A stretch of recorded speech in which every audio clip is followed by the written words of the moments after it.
식사들 하셨습니까? 날이 풀릴 때도 됐는데 아직 많이 춥습니다. 작년에는 2월 중순부터 라이딩이 가능할 정도로 날이 따뜻했고 몇 년 전에는 2월에 꽃이 피어서 과수농사가 망한 적도 있는데 올해는 이상하게 많이 춥습니다. 요즘 병원에서 독감 주사 안내가 계속 오는 거 보면은 독감 한번 걸리면은 오래 가는 모양입니다. 다들 건강 조심하시기 바랍니다.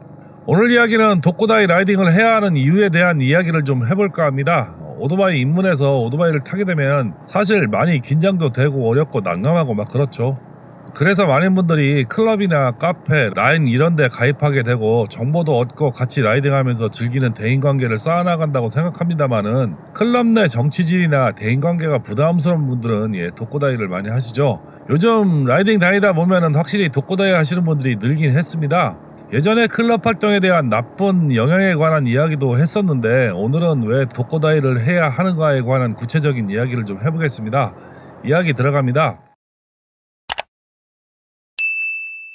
라이딩을 하게 되면 본인에게 적당한 속도감, 체력, 실력 등에 맞는 라이딩을 해야 한다는 이야기는 많이 했습니다. 그런데 클럽이나 이런 떼빙에서는 각자의 실력이나 오토바이 성능이 제각각이기 때문에 이를 다 맞추기는 좀 어렵습니다. 그룹 라이딩에 실력이 좀 부족하거나 배기량이 낮은 오토바이가 있어서 속도가 느리면은 확실히 그에 불만을 갖는 사람이 있기 마련이고, 로드를 서는 맨 앞 사람이 속도를 내고 째고 나가면은 초보는 따라갈 수 없는 경우가 있거나 본인의 실력을 오버한 속도로 인해서 사고 위험도 높을 수가 있습니다. 실제 유튜브에 올라오는 사고 영상을 보면은 그룹 라이딩 내 가장 실력이 모자란 사람이 사고를 내는 경우가 생각보다는 많습니다. 이런 경우는 로드의 책임이라고 저는 생각을 합니다. 로드는 최소한 그룹 전체의 라이딩 실력이나 오토바이 성능을 고려해서 속도 조절을 해야 하지만은 그렇지 못할 경우는 정말 뒤에 따라가는 사람의 심정은 환장할 따름이죠. 저는 할리 타는 친구와 10년을 라이딩을 했고 최근 리터급 GT 타는 친구와 라이딩을 하고 있습니다만은 두 친구와 같이 다니면서 계속 제가 로드를 서고 있습니다. 이유는 간단합니다. 제가 길로는 밝은데 오토바이 타는 실력이나 경험이 두 친구보다는 못해서 그렇습니다. 거기다 오토바이도 성능이 떨어지기 때문에 앞에서 달리는 것이 맞는 거죠. 할리 타는 친구는 거의 저와 비슷한 성능의 오토바이라 잘 다녔는데 GT 타는 친구와 다니면 솔직히 겁나게 후달리죠. 할리는 코너에서 조금만 조지면 그래도 스릴 있게 달릴만 하지만은 GT는 직발이든 코너든 어디든 제 오토바이가 딸리기 때문에 띄워놓고 달리지는 못하죠. 추월이나 직발, 코너 뭐를 해도 이길 수가 없습니다. GT 친구와 라이딩 가면 마음껏 조지고 달릴 수는 있습니다. 그래도 잘 따라오니까요. 그래서 누구와 라이딩을 해도 제 마음은 좀 편한 편이죠. 만약 모르는 분이나 오토바이 성능이나 실력 차이가 있는 분과 라이딩 한다면은 똑같이 할 수 있을까요? 절대 그렇게 하면 안 되는 거죠. 그래서 다른 사람과 라이딩이 조심스러운 면이 좀 있습니다. 그런데 혼자 독고다이 라이딩을 한다면은 이런 걱정할 필요가 없죠. 그냥 본인 편한 속도로 라이딩하면 되기 때문입니다. 이게 또 혼자 라이딩하다 보면 실력도 금방 늘어나죠. 누군가와 같이 라이딩을 하다 보면은 초보 때부터 동료에게 의지하게 되면은 결국 혼자 라이딩하는 것이 어색하고 어렵습니다. 더군다나 계속 따라만 다닌 분들은 코스도 잘 모르고 어디로 가야 할지 막막한 경우가 많죠. 그래서 저는 완전 초보일 때는 경험이 많은 동료가 옆에 있는 것이 좋지만은 어느 정도 오토바이에 익숙하면은 혼자 떠나보라고 강력하게 말씀드리고 싶습니다. 한 번, 두 번 나가시다 보면은 확실히 라이딩 실력과 본인의 라이딩 템포를 찾을 수 있습니다. 그러면 덜 힘들고 더 많은 것을 보고 경험하고 들어올 수가 있죠. 꼭 시도해 보시기 바랍니다. 처음 독고다이 라이딩을 나가다 보면은 왔다 갔다 하는 차량과 혼란스러운 도로, 그리고 오토바이 풍압과 헬멧을 뚫고 들어오는 풍절음만으로도 벅찬 것이 사실일 겁니다.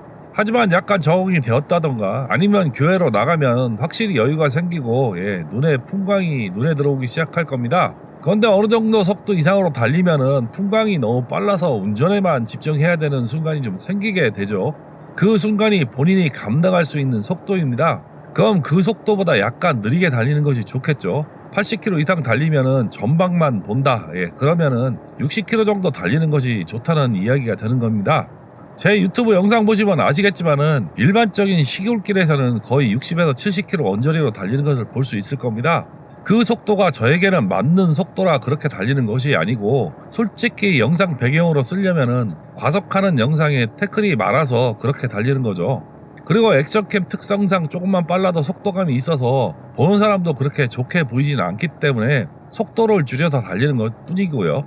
중앙선만 밟아도 지랄 발광을 하는데 속도도 빠르면 신고할 것 같아서 자기 검열을 하는 것이죠.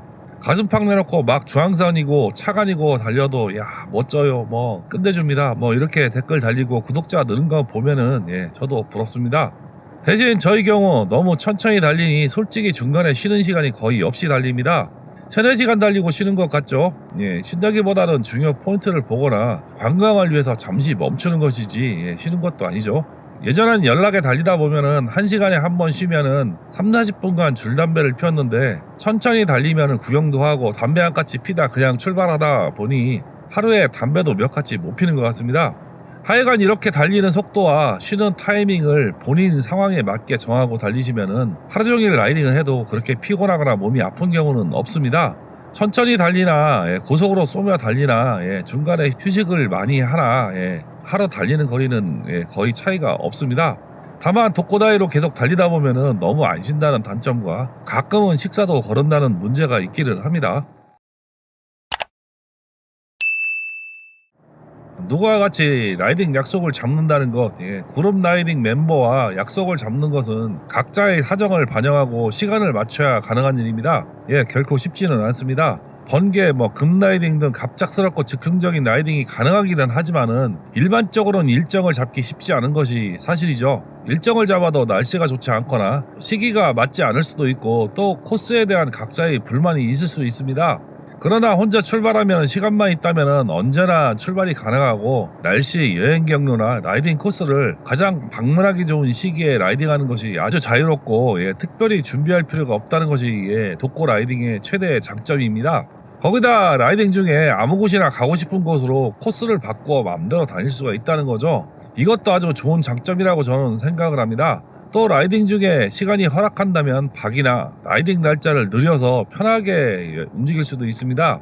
예전처럼 주머니 돈이 있어야 떠날 수 있는 것도 아니죠. 요즘은 90년대 말까지만 해도 주유소에서 기름 넣으려면 현금이 없으면 넣지 못하는 곳이 많았습니다. 카드조차 안 되는 곳이 많았죠. 요즘은 카드는 물론이고 무슨 페이, 현금이체, 상품권 결제 등 결제 수단이 많아진 요즘은 주머니에 현금을 가지고 다닐 필요가 그렇게 많지는 않습니다. 숙박도 마찬가지로 어플이나 앱으로 거의 예약하거나 결제하는 세상이라서 현금으로 주는 곳은 아주 시골 여관에 급박하게 가는 경우를 제외하고는 거의 없다고 보시면 되기 때문에 그렇게 걱정이 없습니다. 요즘은 대실도 어플로 결제가 된다는 것 보고 제가 혹한 적이 있습니다. 대실 쓸 일이 없어서 관심이 없었는데 결제가 되는 것을 알고 얼마나 많이 쓰면 저런 것도 될까라는 생각이 들기도 했죠. 하여간 독고다이는 그룹 라이딩이나 동반 라이딩에서 느낄 수 없는 즉흥성이라는 점에서 최고라고 생각을 합니다. 예전에 20년 전 그룹 라이딩 한번 가서 첫 번째 휴게소에서 막걸리 까고 점심에 소주 까고 저녁에 돌아올 때는 갈치짜로 돌아오는 라이딩을 해본 적이 있습니다. 결국 그 라이딩 클럽 샵장이 음주운전으로 유명을 달리해서 그룹이 해체되었습니다만은 제가 그 꼴을 보고 절대 그룹 라이딩을 안 하고 혼자 독고 라이딩 했던 기억이 있습니다.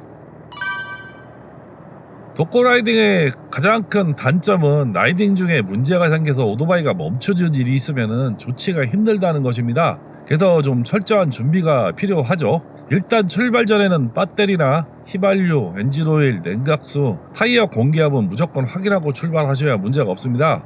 이것들은 달리다가 문제가 생기면 오토바이가 움직일 수 없는 상황이 될 수 있는 치명적인 것들이죠. 그리고 간단한 고무인 스패너, 드라이버, 많이 쓰는 너트나 볼트, 케이블 타이, 빵꾸 키트, 충전 컴프레셔 정도는 무게나 부피가 얼마 나가는 것이 아니기 때문에 시트 밑이나 사이드 케이스 항상 넣고 다니는 것이 좋습니다. 나중에 충전 컴프레셔는 가끔 꺼내서 충전해주는 것도 좋습니다. 저도 한 2년간 안 써서 신경을 안 쓰다 실제 빵꾸 나서 쓰려니까 방전이 돼서 간신히 타이어 공기압 반만 채우고 근처 카센터에 가서 보충하고 돌아온 적이 있습니다. 충전식이라고 무조건 계속 되는 건 아닌가 봅니다. 가끔 충전해 주셔야 합니다. 특히 라이딩 중에 실수하는 것이 연료 보충할 타이밍을 놓치는 것이죠. 저는 길바닥에서 2번 서봤습니다. 참 비참하고 거시기하죠. 그래도 동해에는 친구가 2번 다 주유소까지 가서 어떻게 사와서 잘 해결은 되었는데 자괴감도 쩔고 미안하고 좀 한심하다고 느끼고 막 그랬습니다.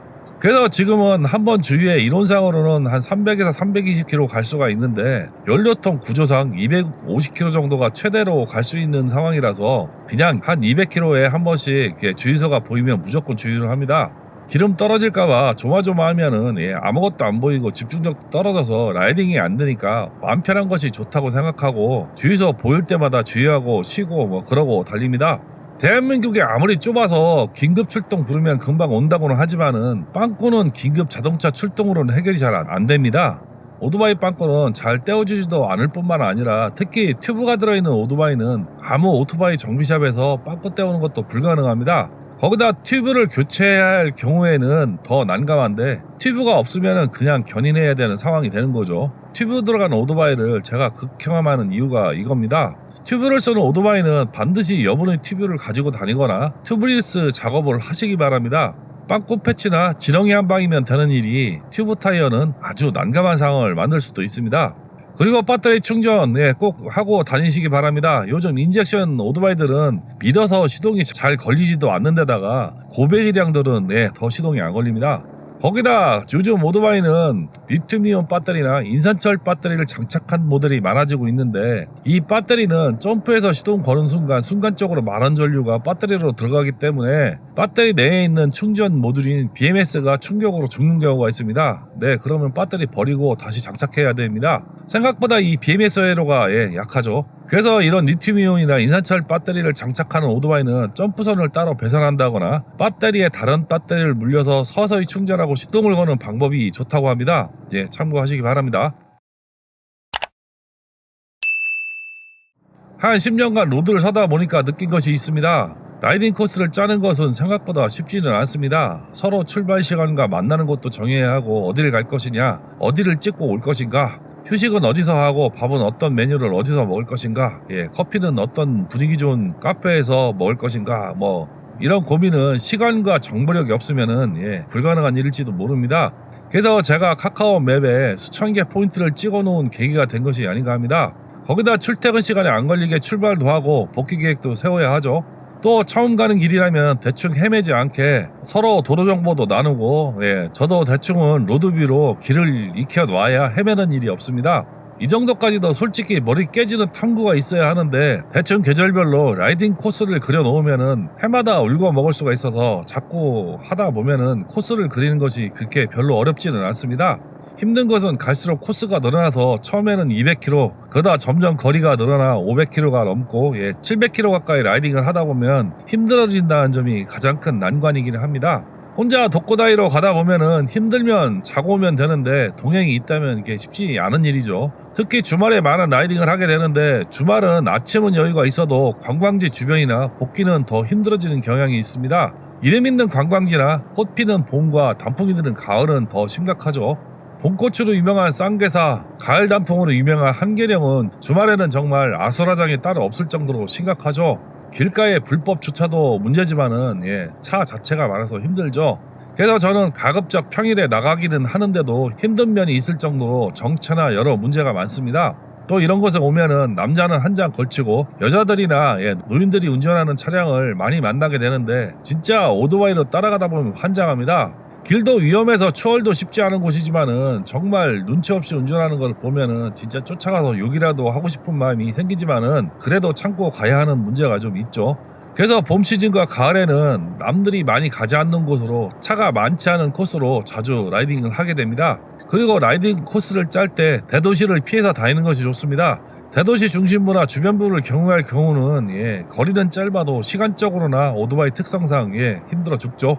특히 여름에는 답이 없을 정도로 힘든 상황을 겪을 가능성도 있으니 대도시를 경유하는 경우는 멀리 돌아가는 것이 답일 때도 있습니다. 앞에서 열심히 독고다이 라이딩의 장점에 대해서 떠들었는데 다니다 보니까 제일 좋은 것은 맘에 맞는 친구 2-3명과 함께 라이딩하는 것이 가장 좋은 것 같습니다. 솔직히 혼자 라이딩하다 보면은 심심할 때가 좀 많죠. 예전에 혼자 다닐 때는 저도 과속도 좀 하고 과격하게 라이딩을 하기도 했는데 최근에 인터콤을 헬멧에 달면서 음악을 들으며 라이딩 하다 보니까 그렇게 적적하지는 않은데 그래도 여러모로 친구와 같이 다니면서 떠들고 이야기하고 담배도 같이 피고 그런 것이 좋기는 합니다. 무슨 문제가 생겨도 친구와 같이 있으면은 금방 해결 방안이 나올 수도 있고, 빵꾸나 휘발유가 떨어져도 친구가 구제해 줄 수 있기 때문에 든든한 맛도 있습니다. 그리고 친구와 다니면은 더 관계도 돈독해지고 좋겠죠. 그런데 그런 친구를 만날 기회는 많지는 않은 것이 문제이기는 합니다. 친한 친구 한 명을 꼬셔서 악어의 구렁텅이로 끌어들이든 꼬시든 같이 다니는 것도 좋습니다. 혼자 다니면 밥 먹는 것부터 카페에 가서 혼자 앉아있는 것 모두 불편하죠. 저는 혼밥도 잘하고 다 괜찮은데 식당에 혼자 가면 밥 안 주는 곳이 너무 많고, 혼자 먹으면 메뉴를 다양하게 선택하지 못하고 매일 국밥이나 먹고 다녀야 한다는 불편함이 좀 있습니다. 전에 친구는 평일날 쉬기 때문에 참 좋았습니다. 식성도 그렇고 다 좋은데 쉴 때 담배 핀다고 잔소리를 좀 했습니다만은, 현재 같이 다니는 친구는 담배도 같이 피고 다 좋은데 일요일만 쉬는 친구라 아쉬울 때가 있습니다. 둘 다 45년 넘는 친구들인데 이렇게 맞추기가 어렵습니다. 그래도 좋은 것이 친구고 친구라서 더 좋은 것 같습니다. 오늘 이야기는 독고다이 라이딩에 관한 이야기를 좀 해봤습니다. 이제 주말이 지나면 날이 풀릴 것이라고 하는데 올겨울은 많이 춥습니다. 건강들 살피시고 남은 주말 즐겁게 보내시기 바랍니다. 시청해주셔서 감사합니다.